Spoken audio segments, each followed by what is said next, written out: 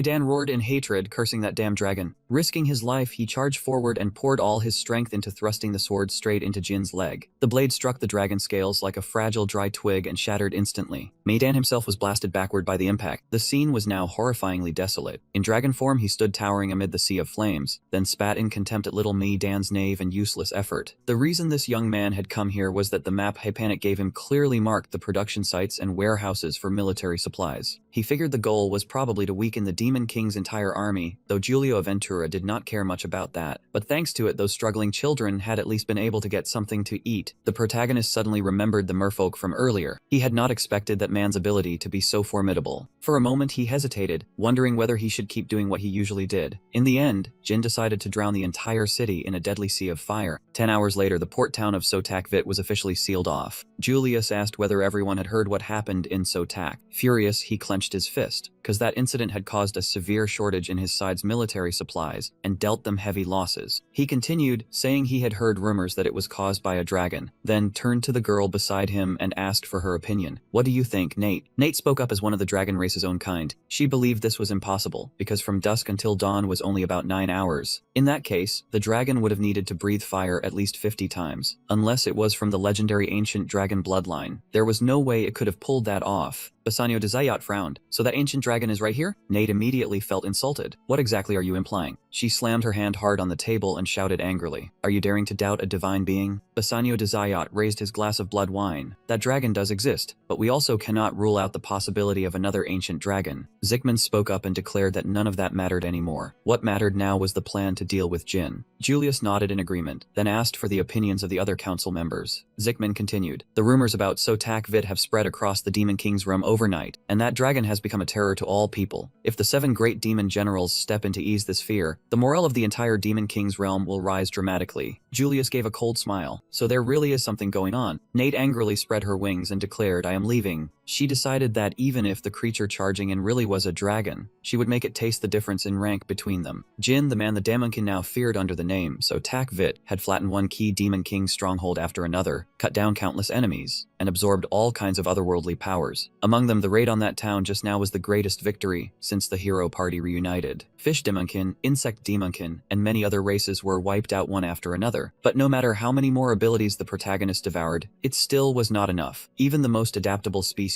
only met his bare minimum standards. Thanks to that, he gained a clearer understanding of his own absorption ability. If he kept going at this pace, becoming the pinnacle of all living species was only a matter of time. Right now, the young man was spreading his wings and flying toward another strategic town. The monsters below looked up and actually mistook him for one of the 7 demon generals. One of them looked up at the sky, and all the blood drained from his face when he realized the truth. The creature rushing toward them was Sotak Vit, the new symbol of terror that had recently emerged. The whole mob immediately scattered in panic. But before they could get far, the protagonist snatched them up from above. With one light stomp, that miserable monster was crushed flat beneath his foot. He tilted his face toward the sky and took a deep breath. A violent vortex of fire erupted from the young man's mouth, leveling half the city in an instant. 1 hour later, Nate arrived in pursuit. She had searched everywhere for Jin. According to the reports, he had appeared at 6 outposts just an hour ago. Even though she still did not know what he truly was, she was determined to teach him a proper lesson. Nate lowered her altitude and approached the ruins. The broken earth and rubble below were still glowing red from the flames. She could not help growing wary. Had this guy really created such a horrific scene in just 1 hour? Jin casually picked up a tiny goblin, then he shoved it straight into his mouth and swallowed it down in one clean gulp. Nate descended in fury right beside him. She glared at him with burning anger. Was this vulgar creature actually chewing up whole people? Nate silently frowned. This guy clearly belonged to the Red Dragon bloodline, yet his body was strangely bizarre. He stood upright on 2 legs and his build carried the majestic aura of a powerful dragon, but his legs looked nothing like a dragon's. Several parts of his body were also covered in diamond armor. Nate reached out and activated the dragon art, origin-shaking dragon authority, the supreme power of dragons that could bend another's will through pure pressure and force an enemy to submit in fear. Nate roared with overwhelming majesty and ordered him to stop. When Jin heard that sound, he turned his head and looked over. He tilted his head as if he had no idea what was happening. Not only did he refuse to stop, he even casually picked up another monster corpse to absorb. Nate was stunned. Noble dragon speech had no effect on the dragon before her. Impossible. Dragon speech should be able to intimidate any dragon. She studied him carefully. He was clearly an extremely powerful dragon, yet she had never heard his name. Seeing this, the protagonist spoke up and advised her to drop the delusion that her authority and position worked on everyone. He added that if it were him, he would still let his target do whatever it wanted, even under threat. That alone was enough to make Nate's blood boil. She was furious. This arrogant bastard even dared to ask whether she knew who she was, speaking to her like that. Nate's hand immediately transformed, swelling larger and sprouting sharp spikes. She would make him understand right now. Jin only turned back with a bored look in his eyes. Nate quickly transformed into a massive red dragon, intending to stomp him into paste. "Hey, you stupid little hatchling," Nate sneered, mocking the protagonist's smaller size. She angrily raised her enormous foot, putting all her strength into one fatal stomp. Nate brought the attack down on Jin with the full weight of her body. She swung both arms and hammered his head again and again. Nate struck wildly while hissing, "Die, die," her shrieks ringing out like piercing roars. Only after 10 full minutes did Nate's arms finally grow exhausted, yet the scene before her was impossible to believe. Jin still stood firm as a mountain in a defensive stance. Nate realized in shock that as long as he guarded, every one of her attacks left him completely unharmed. She had never met a dragon this tough and this strong. Jin narrowed his eyes slightly and looked at Nate with an assessing gaze. Nate observed in silence. Even as a red dragon, her demon muscles and mithril layer were not easy to pierce. She judged him to be an extremely powerful dragon, so powerful that probably no one could do anything to him. Jin rubbed his chin in thought. He had to remember this. Once the thought crossed his mind, the young man immediately took a stance. Time for a new experiment. Let's see if I can destroy mithril. Nate thought the protagonist had seen through her plan, and confusion immediately showed on her face. Seeing him take a stance, Nate became even more certain that he had guessed her intention. She hurriedly switched to offense, even though his defensive power had weakened considerably now. With one hand, she locked down Jin's arm. At the same time, she wrapped her tail tightly around his other arm, then used her free hand to squeeze and hold his head in place. Nate opened her mouth as wide as it could go. She lunged forward and bit hard into his shoulder, making the pain hit like a shock. Nate jerked her neck back, tearing away a whole chunk of flesh still caught in her mouth. Riding that momentum, she launched a kick that sent the protagonist flipping backward onto the ground. Jin was blasted backward, right back to where the car had been moments ago. She chewed the chunk of flesh greedily, then spoke with smug satisfaction. "How about that?" For a few seconds, our protagonist lay motionless in the rubble. Nate was brimming with pride. She bared her razor-sharp teeth and declared that she could bite through anything, but before she could savor her victory, the open wound on his shoulder sealed itself as if it had never existed. Nate broke out in a cold sweat. Did this guy have super regeneration? Just what kind of monster species was he? He rose to his feet at an easy pace and said coldly, "We only just met, so I will consider this the final phase of my body's performance test." With that, he turned to leave. "Since you cooperated, I will spare your lives. Go and do not follow me." Those words instantly made Nate feel utterly humiliated. She roared, "Don't be ridiculous. You dare wound this general's pride?" Nate opened her mouth in frustration. "I will let you taste the peak power of a dragon." As soon as she finished, she looked up at the sky and summoned a colossal mass of energy, declaring that this was the power to break and crush all force, strong enough to grind everything into dust. The young man showed not the slightest fear or hesitation. He simply asked, "Is that so?" "Fine, then." Nate let out a deathly threat, but immediately afterward, she suddenly coughed up a pitch-black liquid. The energy mass she had just summoned vanished into thin air. Nate cuffed up several wriggling creatures, then violently vomited a pool of black slime filled with countless squirming parasites. She was terrified and panicking. "What the hell is this?" She whispered weakly, "Why? How?" And then her consciousness faded completely. Nate's massive body crashed forward and sprawled motionless on the ground. Our protagonist answered calmly, "It is because you swallowed my flesh." From that moment on, those grotesque creatures began parasitizing your body, rapidly corroding everything inside you. He stood over her unmoving body and continued coldly, "So anything you eat will give you indigestion. Well, not that there will be a next time." At that exact moment, a magic circle suddenly appeared right beside him. A desperate cry for help rang out from the circle. "Danger! Hurry, save me." Our protagonist looked over and realized it was telepathic magic, while the voice on the other side kept pleading, "Hurry, help me." A warrior holding a sword stood tall beneath the vast sky. "I am both the hero and the goddess's messenger, and I have come from 10 years in the future." That warrior had fought the monsters with heroic resolve. 10 years from now, humanity and the demon race would have to join forces against the monsters trying to destroy this world. As he watched the fallen creatures before him, him. He continued thinking to himself. In the future, the Demon King, the 7 great demon generals, and the 4 heavenly kings all died at the hands of those monsters. Even I was killed by them. The warrior bravely gripped his sword and fought, stealing his resolve. That is why I, the one who returned from the future, must hurry to the great mountain forest and eliminate Slime, the one who will evolve into a world-destroying monster in the future. The warrior and a large man carrying a weapon over his shoulder both looked toward the protective barrier at the doorway. He continued thinking, that is exactly why the great forest, guarded by Jin, is safe now, and he even managed to save the prince who was originally supposed to die. He looked ahead with determination. Because the future has changed, those who were meant to be killed have been saved. However, another worry remained in his heart. On the other hand, since the timeline has shifted, I no longer know what will happen next. The warrior lightly clenched his fist. But I do not regret destroying that monster and giving up the future I once knew. The only thing I regret is that I wish I had known more about the Demon King's army in the future. He felt a deep sense of regret. If only I had known that, I would not have to struggle like this. Or at the very least, at the card table, Bassanio de Zayat was sitting with a smile, watching Hypanic collapse. He smirked. All I needed was to learn your ability. The 3 of them, the warrior, Hypanic, and the saintess, were walking side by side. Suddenly, the warrior turned to Hypanic and asked, Your Highness, where did you send Jin? Hypanic replied, I asked him to watch over a vital area. He alone is more than enough to guard that place. The warrior nodded as if he understood. I see. Hypanic then added, and according to the map, we are almost at our next destination. Suddenly, something ahead seemed to startle Hypanic. He cried out in surprise, huh? The 3 of them abruptly stopped in their tracks. The old man grinned with a sleazy smile. Welcome, hero's party. Then he bowed respectfully and introduced himself. I am Bassanio de Zayat, the 3rd of the 7 great demon generals, also known as Greedy Slime. And this is the town under my rule, Gen Vegas. The old man asked, would you like to stop slaughtering each other and fight in a peaceful way? Hypanic, not understanding his meaning, asked back, what exactly do you mean by that? Bassanio de Zayat quickly made his offer. It is simple. I mean, we should decide the winner through games. Hypanic was somewhat stunned by that absurd proposal. Huh? Why games all of a sudden? What are you plotting? But the warrior did not think too deeply and agreed immediately. Fine, I accept. Hypanic was surprised by the warrior's answer and called out in confusion, hero? But the warrior seemed to have his own reasons. Thinking to himself, I have slaughtered far too many lives to reach this place, so I want it to stop. Old Bassanio de Zayat smiled wickedly. Very well, he said, while mocking him endlessly in his heart. What an idiot. The 3 of them entered the casino with Bassanio de Zayat, and someone standing on the upper floor announced, Ladies and gentlemen, today's special event is... The 3 of them stared at the old man with determined eyes, while the host on the upper floor continued speaking loudly. The life or death duel between the hero party and Bassanio de Zayat, one of the 7 great slime generals, officially begins. On his lips, that sinister smile seems like it has never once faded. He calmly continues saying, let us see which side the goddess of the Elmos continent will choose. The crowd around them instantly erupts into whispers. So the hero is going to die here, huh? Haha, humanity's last ray of hope is about to be snuffed out today. Hypanic sits down at the table with full confidence, his tall frame radiating resolve. He declares, I will go first in this round. Bassanio de Zayat does not refuse at all and quickly nods in agreement. The chosen game is poker. If this prince wins, the entire party will leave this place safely. Hypanic answers, fine by me. The main character suddenly remembers that he used to battle with this kind of card game before, so he feels fairly confident. Back then, he secretly blended into a group of hunters and mastered this game. Those monsters would never be able to catch up to him. Bassanio de Zayat takes his time and calmly states the next condition. But if you lose, I will take your soul. After a tense back and forth, Hypanic angrily flings the cards into the air. He roars, you bastard, you are cheating, aren't you? The man remains perfectly calm, not even blinking, and asks in return, exactly where did I cheat? Then he quickly shows his true colors. Were you not the one who said that if you are not caught red-handed, it does not count as cheating? Hypanic still insists, this round does not count. I clearly saw what you were trying to pull. The man's smile gradually twists out of shape, losing every trace of humanity. Just promised. Bassanio de Zayat coldly repeats the condition he stated earlier. I will take your soul. The coin lying in the middle of the table suddenly gives off a strange plume of white smoke. Hypanic's body also starts smoking and he screams in panic, what the hell is this? Just like that, the main character's soul is slowly sucked clean into the coin. After his soul is completely sealed inside the tiny coin, his face immediately appears on the surface of the coin. Gen Z Hypanic screams in despair. I am in danger. Hurry up and save me. Bassanio only smiles calmly as he watches the young man slowly disappear. He collapses motionless on the table, and the warrior cries out in shock, Prince? The man leisurely explains. This is called a skill. True to my earlier promise, it is a special skill I possess called inevitability. After saying that, he throws his head back and laughs. The saintess charges straight at him in fury, shouting, you bastard, how dare you do that? She throws a heaven-shaking punch at Bassanio de Zayat's face, but he does not dodge at all and casually says, now. The saintess is shocked to see that he has not moved even the slightest bit after taking her attack. Bassanio de Zayat Dezayat smiles and reveals, fighting is not allowed in this place. That is because I also possess a second special skill called Absolute Peace Zone. The Saintess lets out an angry snort. As for Bassanio Dezayat, he laughs to himself in delight. As long as I have these two skills in my hands, no one can defeat me in this gamble. He suddenly says, it seems that Prince is very important to you, is he not? Hearing that, the Saintess gets a little flustered and stammers, who said that? Just one probing sentence makes her expose everything. He smugly thinks to himself, you gave yourself away completely. People like this are usually called the love interest. Seeing the Saintess fuming with resentment, Bassanio seizes the opportunity. If you want him back, then play. He begins tempting her, causing her resolve to soften. I will wager his soul, and you will wager your own. Those words make her start to waver. The Saintess slams her hand hard on the table and agrees without hesitation. Fine. Seeing his teammate provoked by the man's words, the warrior quickly warns her, Saintess, do not be so reckless. But she does not regret her choice at all, and even turns to reassure him. Do not worry, hero. She softly reveals a secret. The #1 gambler of my convent did not earn that title for nothing. The warrior asks in surprise, huh? The #1 gambler of the convent. She fires back, what do you think I did in an all-women's convent through all those long winters? The Saintess speaks with confidence. What do you want to play? Poker blackjack, or Vietnamese blackjack? She sends the cards flying into the air, her razor-sharp gaze focused to the limit. In a cold voice, she says, pick up the cards first. I choose Vietnamese blackjack. Bassanio Dezayat immediately pulls out a set of dice and answers with a sly grin, fine by me. Another coin is tossed onto the middle of the table, giving off a mystical white light. Before long, the Saintess collapses onto the table, just like Hippanic did moments ago. Her soul is swallowed whole into the coin, and the Saintess's face is clearly imprinted on its surface. Bassanio Dezayat wipes his sweat with a handkerchief, sighing in admiration. It has been a long time since I met a worthy opponent like this. The warrior can hardly believe his eyes. Even the Saintess lost? After Hippanic and the Saintess, the next target he sets his sights on is the warrior. He asks, what will you do now, hero? If you want to save your teammates, then wager your soul and play. After saying that, he throws his head back and laughs loudly. The warrior falls into deep thought, hesitating. Since the day I was born, I have never gambled in my life. What can I possibly do? Suddenly, he turns his gaze into the distance. His face unexpectedly lights up. Seeing Jin appear, he calls out in joy, Jin. The warrior has been forced into a dead end. He has never gambled before, so how could he possibly win? But abandoning his comrades while they are in danger completely goes against the code of a knight. He could not even leave them behind back where they started. Just then, a voice rings out from outside the door. The warrior flinched and whipped around to investigate. The distant door began shaking violently, then slowly warped out of shape. Suddenly, a figure came blasting through the door, shattering it into countless pieces. That person flew straight inside and sprawled out right in front of the warrior. His eyes went wide, and he had no time to process what the hell had just happened. Then his face instantly lit up with joy, as if he had just struck an entire gold mine, because Jin had appeared through the thick cloud of dust and smoke behind him. Old Bassanio Dezayat laughed with delight when he saw the MC walk in, acting like he was about to receive one very entertaining guest. The spectators on both sides immediately judged him as a violence-loving savage, treating him like a new item for their collection. He swept his eyes around, scanning the entire room in an instant. He observed the people collapsed all over the corners, all of them useless fools. The young man told himself he had to wrap this up in a flash, so he could get back to his unfinished business. Seeing the MC about to raise his hand and draw his sword, Bassanio Dezayat reminded him that violence was meaningless here, because this place had the exclusive skill, Supreme Peace. He turned to the warrior to verify that claim. The warrior nodded, a little frightened. That very skill had drained everyone inside of all their strength. His expression instantly turned dangerous, and he murmured that he understood the problem now. At that moment, Bassanio Dezayat cut in with a look of contempt, saying the prince and that priestess had lost and left their souls behind. The MC quickly caught on and asked how to bring them back. The old man slammed his hand firmly onto the table and demanded that if he wanted to win, he had to wager something of equal value. If he wanted to redeem their souls, he would have to put up his own soul as the bet. He confirmed again in an extremely calm tone. He held out his arm in acceptance, ready to take his seat. The moment he settled into the chair, the young man boldly wagered both his own soul and the warrior's soul. The warrior was horrified when he heard that, while Bassanio Dezayat was absolutely thrilled. The whole room erupted into cheers, and the atmosphere turned wildly chaotic. The warrior quickly turned and asked what he was talking about. He answered gently that since the other side had taken 2 souls, they had to respond with an equal stake. The old man burst out laughing and nodded in satisfaction. Smart people really were different. He reassured the warrior not to worry, saying he would win this easily, which just so happened to be the exact same thing Prince Edward Duncan had once said. He continued saying that either way, it was better for him to make the bet than to let the warrior get involved. The warrior could only close his eyes and accept his fate, placing all his trust in the MC. Then he turned to Bassanio Dezayat and asked if he had heard that clearly. Satisfied, the old man asked what game he wanted to play. He clenched his fist, swung it up, and shouted, "Here it comes." The old man thought it was rock, paper, scissors, so he responded by reflex. rock, and with it came a fist swung straight into the face of this gambling lord. One mountain-shoving punch from him sent the old man flipping onto the floor. Based on the previous experiments, skills could not directly affect his body. In other words, he was immune to any skill that targeted him directly. However, he could still be injured by indirect physical attacks, such as a fireball being thrown at him. Likewise, the pickshot skill still dealt damage through real arrows. But if Gaisat aimed the arrow directly at himself or Incernage turned a target into ash, then what about the old man's supreme peace? Of course, it did absolutely nothing to him, because it was the type of skill that targeted anyone intending to commit violence within a special area. Seeing his skill become completely useless, Bassanio de Zayat fell into utter panic, with 1,000 question marks spinning through his head. Before he could react, the MC had already lifted his foot high. He stomped down on the old man with a heaven-splitting blow, and Bassanio de Zayat screamed in agony, shaking the entire room. When he felt the flesh-tearing pain rip through his body, the old man was forced to accept that he had lost. The feeling of defeat crashed violently into the depths of his mind, and with it, his absolute obedience skill was also activated. But because of their prior agreement, the old man had obviously lost, and the two teammates' souls immediately returned. The warrior watched the whole scene with a blank, stupid look on his face, and the woman standing beside him froze as well. Meanwhile, Bassanio de Zayat was still flattened on the ground, struggling to argue that the MC had cheated. Thinking the old man was unhappy with the result, the MC offered another round to satisfy him. He would wager the old man's life, while the MC would wager everything the old man owned. The game was to guess whether he would punch with his left hand or his right hand, and it would begin the moment the old man gave his answer. Even then, Bassanio de Zayat still desperately threw out a random guess, and of course, he was dead wrong. At the same time, Jin lifted his foot again. This time the muscles in his calf bulged, surging with a far more terrifying power. He brought down a ruthless, heaven-splitting stomp on Bassanio de Zayat, sending fresh blood splattering all across the arena floor. The spectators in the stands went dead silent, unable to believe that one of the four heavenly kings, Bassanio de Zayat, had been defeated so miserably. The crowd panicked and scattered in every direction, terrified that the MC would wipe them all out. But there was no way he would let this trash escape from here so easily. Channeling his mana, he slammed every door shut, large and small alike, leaving not a single exit open. The warrior spoke up to stop him, saying there was no need for the MC to commit meaningless slaughter like this. But he did not care at all. To him, these people were nothing but garbage who took pleasure in watching players have their souls drained, and sending that garbage away was the only thing worth doing. The warrior kept trying to stop him, saying this was wrong, and the young man finally started getting annoyed by all his nagging. He immediately pressed the cold edge of his blade right against the warrior's neck. The warrior froze in shock, unable to believe his eyes, and had no idea what the MC was trying to pull. Just as the prince had once said, was he trying to do something good, or trying to do what was right? He asked the warrior whether he chose fairness or what was right, then withdrew his sword. If the warrior had no intention of helping, then he should take the other two outside. To him, someone who still did not know what he wanted only needed to stand by and wait. After hearing that, the warrior could only silently support the other two and lead them away. The moment they stepped through the only exit, the door slammed shut behind them. Those trapped inside began screaming for help in despair, but no one heard them. The MC began opening his mouth wide. His cheeks puffed out and his eyes widened, as if he were holding something deep in his throat. Then he released it. The entire room burst into raging flames, along with screams so thunderous they seemed to tear the sky apart. The ones who failed to escape in time were sealed in after he ordered the doors locked tight, cutting off their retreat. One of them clung in terror to the iron bars on the door, screaming nonstop for someone to open it, because behind him was a cold-blooded killer. Cries for help echoed throughout the casino. Someone bitterly lamented why he had ever come to this place. The wager with the pig-headed man was now over, and according to the agreement, his power now belongs to the MC. And the moment he received that power, countless schemes flashed through his mind. One of them was ownership of this casino. This place had once belonged to that man, which was why he could do whatever he wanted here. And now it was his turn. He could do anything he liked. The MC calculated silently. He liked roaming around and experiencing this other world, but unfortunately, he no longer had the time. Disable all fire suppression equipment, pump more oxygen into the building, then light a small flame. While he planned everything in his head, the people inside were still struggling in panic, desperately searching for a way out. But it was all hopeless. A tiny spark flew from his mouth, and right after that, a massive sea of fire swallowed the entire casino, burning it and everyone inside to ash. The warrior had just stepped outside when the vicious flames erupted behind him, making him shudder. The warrior suddenly remembered what the MC had just said. There was no one beside him anymore, so would he choose justice or what was right? Though he still felt unwilling deep down, the warrior furrowed his brow, turned around, and walked away, deciding to ignore it all. In a sealed room, two figures were sitting across from each other. Julius spoke, saying that now only the two of them remained. But the moment he finished speaking, a dark figure silently entered, accompanied by a mysterious voice. How could that possibly be? It was none other than the Demon King. The Demon King's arrival startled both of them. Julius and Zickman immediately stood up, clasped their hands, and respectfully welcomed him. Julius reported that they had lost Julio Aventura, as well as Nate. As for Gozen Vegas, Bassanio de Zayat's territory, it had also been completely taken over, and Bassanio de Zayat was currently missing. The Demon King coldly asked what Bassanio de Zayat's chances of survival were. Julius hesitated, then sadly replied that the chances were practically zero. Tears welled in the Demon King's eyes as he mourned the loss of two pillar-level talents. Zickman spoke up to comfort him. Even without the four heavenly kings, the plan was still running smoothly, so he hoped the Demon King would not grieve too deeply. The Demon King argued back. How could he not be heartbroken over the deaths of comrades who had always fought at his side? Zickman apologized in a heavy voice. They were the ones who volunteered to stop the heroes, and though it was painful, if their sacrifice helped the great cause proceed, then their deaths were not in vain. The Demon King was somewhat convinced by Zickman's words. The heroes had been halted, and the plan was nearing its final stage. They had given their lives for the greater cause, but even so, the Demon King still could not stop the grief from tearing at him. The Demon King slowly turned, muttered that she was getting tired, and left the room. Her silhouette flickered, then dissolved into the void. Julius promised he would work with Zickman to wrap up the unfinished business. Zickman gave a faint laugh and said that moments like this needed Julius's soothing touch most, because the name he carried was Lust. Julius coldly denied it. That was not the true meaning of his name, and Zickman's real name was Ganti. He thought both of them carried titles that hardly suited them. But what mattered now was that the Demon King's plan had entered its final stage. Julius declared that even if he died, he would never take a single step back. Zickman added that they only needed a little more time, and between the two of them, it would be better if one died first. Julius's lips moved, but he hesitated and could not get a word out. Zickman answered calmly that of course, he would be the one to go first. Julius had not expected him to say that. Zickman told him not to make that kind of face. Since he was the older one, he would leave first. With that, Zickman turned and walked away. At the casino, after that horrific fire, all that remained was a wasteland of ruins and ash. Kim walked out from the middle of the ashes. Daisy burning down the casino could have put the protagonist in danger too, because his regeneration came from the super regenerating dwarf demon, and that power weakens against fire. The dragon scales and the lizard folk mucus had protected him, because if the body part currently regenerating touched fire, he would be severely injured. The protagonist brushed the dust off his armor with his right hand. He had considered that, but he had been too distracted during the fight with the dragon. If the dragon had breathed fire while his shoulder was regenerating, he would have been in serious trouble. Suddenly, behind him, something stirred beneath a messy pile of broken wood. A huge, yellow-bodied lizard crawled out. A chain was still wrapped around its neck, a clear sign that it had once been in captivity. He wondered to himself if this was some pet domesticated by the demon race. The lizard stood upright right in front of him. Its body was so massive that it had to lower its head just to look at him. Embers still smoldered across its body, and he marveled that it could withstand dragon fire. It was truly a rare species. He estimated that it had to be nearly 10 feet long. Right after that, one corner of his mouth curled upward, revealing a row of razor-sharp fangs. Then he told it to taste his goodwill just once. The monster twisted its body and backed away. The lizard instantly sensed an ominous aura radiating from this young man. Its first instinct was to run, but he gave it no chance to escape. He grabbed its tail with one hand and yanked it back hard. In an instant, the protagonist opened his mouth, exposing those sharp teeth. His face warped as savage blood-red veins bulged across it. He sank his teeth into the lizard's neck. Blood sprayed everywhere, and in that very moment its fate was sealed. It had become this young man's meal. He walked outside and regrouped with everyone. Hippanic stood nearby, clutching his head with one hand and grimacing as he complained that the headache still would not go away. The feeling inside was the worst part. Hippanic glanced at him, watching him lick his lips with obvious satisfaction, and asked what was so funny that he kept chuckling. Inwardly, he cursed him as one wicked bastard. The protagonist did not reveal what had just happened. He simply answered that the fire had been put out. There were still traces of blood on his hand from the meal he had just eaten. That lizard was called a dragon monitor, a rare species completely immune to dragon fire. He had just eaten a dragon monitor. Its fire resistance was not only in the mucus on its skin, but spread through every cell in its entire body. Naturally, he could still use the dwarf demon's power even without mucus. Now every weakness had been perfectly corrected. Beside him, Hippanic suddenly furrowed his brow, shook his head, and kept muttering curses under his breath. The protagonist could not understand that strange reaction at all. Hippanic said there had once been a man who was badly mauled by a bear, but after his wounds healed, he could barely remember what had happened. Then, out of nowhere, that bear appeared right in front of his house, and now it was circling in the sky. So how would that man feel? He answered that as long as the bear knew how to return to where it once lived, it it would quietly go back on its own, so there was no need to worry too much. Even so, Hypanik remained uneasy, because his reason said one thing while the feeling in his heart said another. He thought to himself that this had started as a matter of cooperation. If he treated the other side as something he feared, it could easily backfire. He believed that even if the bear was ferocious, it would become far less frightening if it proved useful. Hypanik caught the hidden meaning in his words and immediately asked what he had just said. The protagonist explained that while Hypanik was in a daze, he had handled everything in his place. Hypanik asked in surprise if that was really true. He told him that the warrior had given up on the main group. Both the intent and the decision were correct. Hypanik was satisfied with that result. This was the second time he had shown that sinister smile. From here on, they only had to complete one more request. Up ahead, the warrior had no idea at all about the dark thoughts hiding behind Hypanik's back. Heroes are the strongest beings within these 6 great halls. The warrior stood there, gazing into the distance. His steady eyes radiated strength and confidence. But that strength was not simply brute force. It came from the fact that they were protected by the massive current known as destiny. Suddenly, the warrior noticed something ominous. A gang of thugs was charging fiercely toward him and his companions. They screamed, calling the group heroes. Then all gave the order to attack at once. A sword came cleaving straight down. Fortunately, he dodged in time, and the blade only sliced through a few strands of hair. If he had been an ordinary person, he would have had to gamble his life countless times in moments that close to death. Another man spurred his horse forward, swinging an axe that looked brutally vicious. But before he could even strike, the warrior leapt up and delivered a fatal slash. The saintess behind him shouted a warning, telling him to be careful because these were the Demon King's troops. In the most desperate moment, someone would always appear to save the hero. When they had to face an enemy far too powerful, help would come to them at random. Jin did not join the fight. He simply stood behind them, watching in silence. And if they ever fell into a situation where they could only rely on luck, then luck itself would naturally come to the warriors. The warrior gripped his sword tightly, eyes fixed straight ahead. A moment later, he shot forward like an arrow loosed from a bow, charging straight into the enemy. To kill a hero, one need the power to overturn destiny itself. Yet even now, no one had ever been strong enough to do that. And so the Demon King had no choice but to behead humanity's hero while the Human King beheaded the demon's hero. However, destiny's protection only worked when a hero truly deserved that title. Before long, the warrior had cut down the uninvited guests, their bodies scattered everywhere. If a hero lost the right to bear that title, they lost everything. The warrior returned to report back. Hypanik was still quite far away, but fortunately they had found horses. Hypanik put on a fake smile and said this lucky streak was truly thanks to the hero's fortune, protected by the goddess. As he spoke, he stepped into the carriage. The warrior had no idea that the smile was only a mask hiding a sinister scheme. Destiny no longer protected the heroes. Hypanik told Jin, who was sitting on the driver's bench, that the conditions for becoming a hero were to be the most righteous, the most just, and the kindest. And yet the warrior had committed unjust acts in the demon village, then failed to choose Hypanik at the casino. Now, if they lost their sense of justice, they would no longer be worthy of being heroes. And that was exactly what Hypanik wanted. Jin could not understand why they wanted to kill the heroes. Hypanik revealed that the original plan had not been like this. He had taken that crazy old man's draft and modified it slightly. Jin pressed him, asking what he was talking about. Hypanik explained that the king had intended to pass the throne to the first prince, while the second prince, Hypanik, would support his older brother. Therefore, assassinating the king would be the pretext that made a hero no longer a hero. Hypanik recalled the warrior's stunned and anxious expression. He believed the king had forced the heroes into a position with only one choice, then used it to strip them of their qualifications. But the king had only planned it on paper. Afraid of angering the goddess, he never dared to act. Hypanik discovered it by chance, and breaking the seal also took no small amount of effort. Based on that plan, Hypanik revised it according to his own intentions, then began carrying it out step by step. Now Jin understood his goal, but what he wanted to ask was not whose plan it was, but why he wanted to kill the heroes, because those heroes did not deserve to die. Faced with Jin's question, Hypanik clenched his teeth and answered. He said that if his older brother died, the king's despair would be far greater than his own pain. Hypanik's hand tightened around the reins, and bulging veins on his face showed that his hatred could no longer be restrained. On the Falat Few plain, their carriage rolled steadily forward. Lush green grass stretched everywhere, blending with the vast, wide-open sky. From afar, Jin could faintly see the Demon King's castle. Hypanik had seen it as well. The strange thing was, even though they had reached the foot of the castle, there was not a single soldier standing guard outside. Hypanik said this made no sense. In games, the Demon King's castle was usually built in the middle of a lava field or a poisonous swamp, yet this castle stood beside an ordinary grassland, which was far too bizarre. Faced with the other man's unrealistic idea, Jin denied it. What kingdom would ever build something that insane right in the heart of its capital? If one really existed, he would want to see it with his own eyes at least just once. At the same time, Jin agreed with Zypanik that there was indeed something very strange about this place. Zypanik swept his gaze around the area and concluded that there was not even a single ant nearby. Jin added that he could not even see any grass bugs. The place they had just passed had rabbit holes already dug out, but the inside was completely empty too. Zypanik could not understand what on earth had happened here. Jin did not know either, but something was definitely wrong up ahead. Suddenly, the horse sensed something abnormal in the air. It let out a terrified neigh. Zypanik was holding the reins, his face clearly showing panic. He anxiously wondered why the horse had suddenly become like this. The horse stood frozen in place, its head lowered, its whole body trembling nonstop. Zypanik stepped closer to it, silently guessing that the animal must be afraid of something. But there was clearly nothing around them. The horse's reaction startled the warrior, and he immediately asked what had happened. Hypanik explained that the horse was probably too exhausted to keep moving. But suddenly, the warrior beside him sensed a strange, indescribable feeling rising in the air. He suspected that this bizarre sensation was coming from the Demon King's castle in the distance, or perhaps from some dark force lurking nearby. Seeing his unusual expression, Hypanik immediately asked if he had noticed anything strange. The warrior replied that he really did sense something, but he still could not identify what it was. The protagonist guessed that if they got closer to the Demon King's castle, everything would become clear, but with the horse in this condition, the whole party had basically lost their means of transportation. The stubborn horse stood frozen in place and refused to move. The group tried to coax it, and Hypanik patted it gently while offering food, but it kept its mouth tightly shut and would not touch a thing. Worried that it might be injured, they used the teacher's healing magic to treat it, but the effect was practically zero. Jin even tried to drain all the evil energy from the animal's body, but it only trembled harder, and every attempt proved useless. In the end, the warrior spoke to it in a warm, low voice about how important the battle against the Demon King was. Of course, that did not change anything either. With no other choice, he decided that the whole party would spend the night right there. Hypanik nodded in agreement, then reminded everyone to use the chance to rest and recover their strength. He had just placed his hand on the wagon's crossbar when a sudden disaster struck. The horse neighed loudly once again, but this time it was not just a simple neigh. It kicked out hard with its hooves, sending Hypanik stumbling backward and falling, then bolted away without a trace. Hypanik sat on the ground in a daze, staring after the animal as it fled, completely unable to understand what was happening.